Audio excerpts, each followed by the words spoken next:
Do you feel like your drawings are coming out a little bit flat and lifeless? Up until recently, that's how I've been feeling, and I think I might have solved it. If you're new to the channel, hi, I'm Zach. I'm a concept artist with a specialty in characters, and this channel is kind of a look into my personal journey, while I try to use my shortcomings and successes to try to help you through your own art journey. Let's get into the video. So, sorry about the absence, guys. I was starting to kind of feel like YouTube was kind of taking the spotlight in my life, and art was kind of getting a backseat to that. In combination with my job, I kind of had to just take a break from YouTube just to kind of find myself in art again, and it was definitely a much needed break, but I'm glad to be back. Anyways, I was taking a class recently on form language. I really recommend it. It's with Norris Lynn at Brainstorm, and during the class, I revamped a personal project of mine, Utengard. And this is kind of the topic of today's video. I wanted to introduce you to my IP, but also I thought it would be really good to profess my thoughts on the importance of creating a personal project for yourself. Personally, over the years, I've fallen into the trap of just creating fan art for the games that I wanted to work for, because that was kind of what was recommended by some industry people that I've watched and heard from, but I don't think that that's necessarily always the right thing to do. Sometimes you're not even necessarily entirely sure about what you want to do, or what companies you want to work at. I think that's where creating a personal project is really useful. Not only that, but also having done both fan art and my personal project now, I can compare the two and see what's so good about having your own personal project. And I think the most important thing being, it makes it feel like it's your own. And so what this does is, it motivates you to really flesh out all the designs and really see a project from start to finish, rather than just starting something because, oh, I wanted to create a fan skin for Overwatch or something like that. And I think also it kind of brings out the inner child in you that makes you feel that giddiness you feel when you were really excited about something when you were young.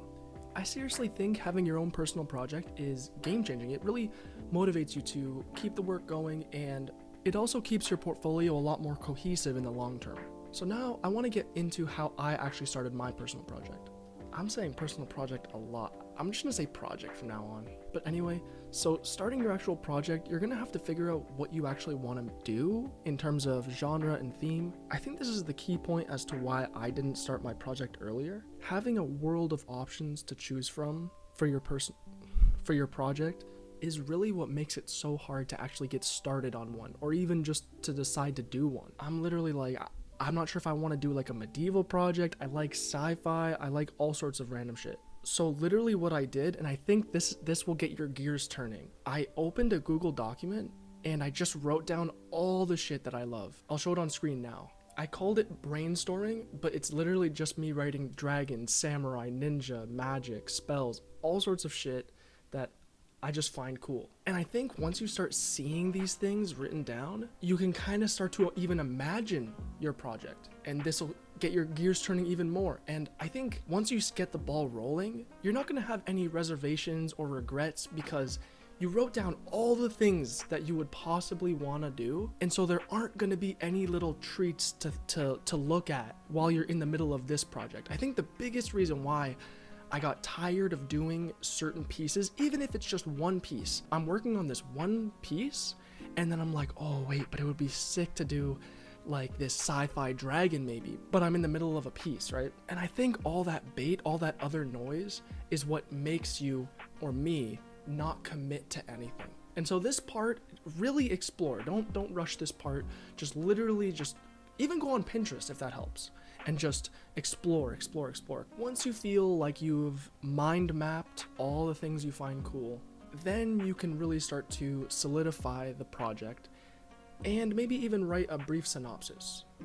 I would say don't get too bogged down on the writing, because although the writing can be cool and fun, I don't think employers, if this is your goal, if you're trying to get hired, I don't think employers are going to read a big block of text.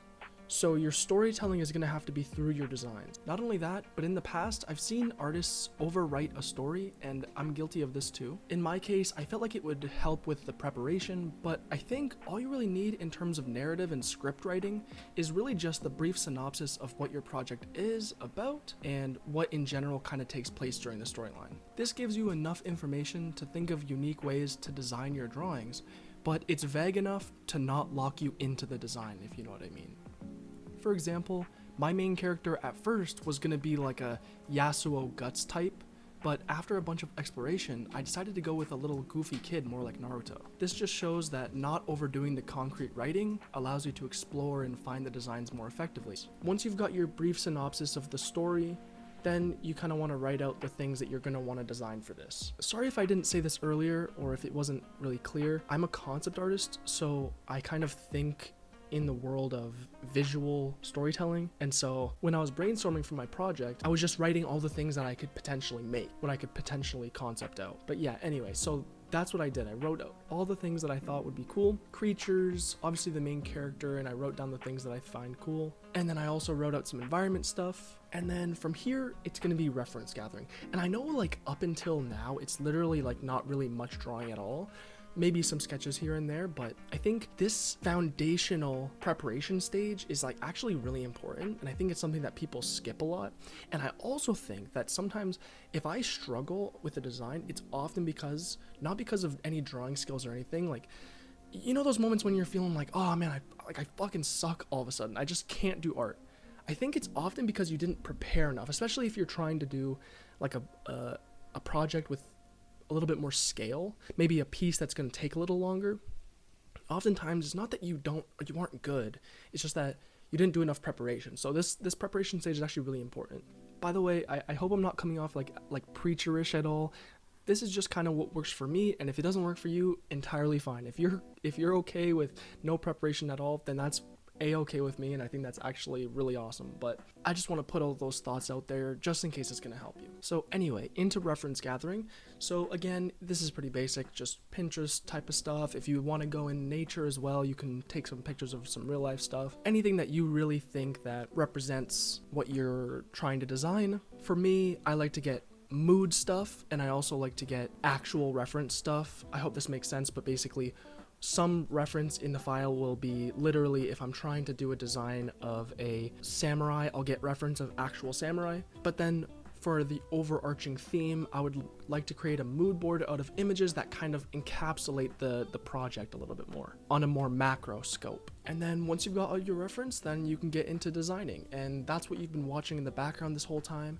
I did record most of my process, so there's going to be the thumbnail stage. This stage is super important. It's where you can kind of explore your ideas and really nail down the design. And in this stage, you kind of want to just stay big picture, because once you decide on a direction of the design, it's kind of hard to make adjustments. Then you're going to the cleanup stage. This stage is kind of really to solidify some of the tangible pieces of the design. As I'm in the silhouette thumbnail phase and the past phase, I like to use bold general shapes that are kind of more suggestive than anything, but not really very concrete. And this phase is a little bit better for figuring out the nitty-gritty of the design. And this is also where the reference is going to come in handy, because once I'm actually drawing out, you know, the straps and the little props that he's going to have on like his belt or on the side of his arm or something like that, then that's where I'm going to be pulling from the references. Then we're getting into the polish phase. This is the rendering phase, basically. So once we're done all the hard, heavy thinking, now we get into the painting phase, where you really just polish down the design, which is where we're at now. I think something I also want to note is I really love to try to just get in touch with my inner child and really just make my designs, in my eyes, cool. I think this is what kind of makes your drawings feel fulfilling, which is the whole overarching theme of what I'm trying to get across in this video. Is I think when you're kind of trying to create what other people think that you should create, or what you think other people think you should create, it's not really going to come across as cool to you or fulfilling to you, and I think it's going to be a little less cool to other people as well, because I think there's this inner human thing that we see something and we kind of can tell it's uninspired. And I think the inspired designs, the things that we find really freaking cool, are the things that are true to that person. If I were to go and create environment pieces on, you know, contemporary United States, that doesn't really get me excited. So the designs would not turn out that well. At least these are my thoughts. The design won't really turn out that well because you aren't passionate about it and you don't really care. So you're not going to put your 110% into it. And so since you've stayed this long, I might as well just talk about my project now. So Utengard is basically Vikings meets The Last of Us. It takes place in Viking era, and a mysterious corruption triggers this sickness, and zombie-like enemies, people, creatures, and locations all of a sudden become corrupted. The main character lives in a fortified walled village to stay away from the corrupted enemies in places, and also to keep their villagers away from them, to protect them. But the main character wants more. Think Eren in Attack on Titan. They're safe in the walls, kind of, but he wants to see more of the world. And so he embarks on a journey to meet new people, fight the corruption, save people, all your good, typical hero stuff. In the future, I kind of want to document more of my process with my other pieces for this project. Not only showing how I create the pieces, but also the roadblocks that I run into. If that's something that interests you, feel free to sub. And so yeah, anyway, here's the final piece. I really hope you guys got something out of this video, and if you're not feeling well equipped to maybe tackle your projects yet, or you feel like you don't have the necessary fundamentals, I actually do have a video on my art education journey and my thoughts on how to do it the right way. So here's that video, and I'll see you in the next one, guys. Thanks. Peace.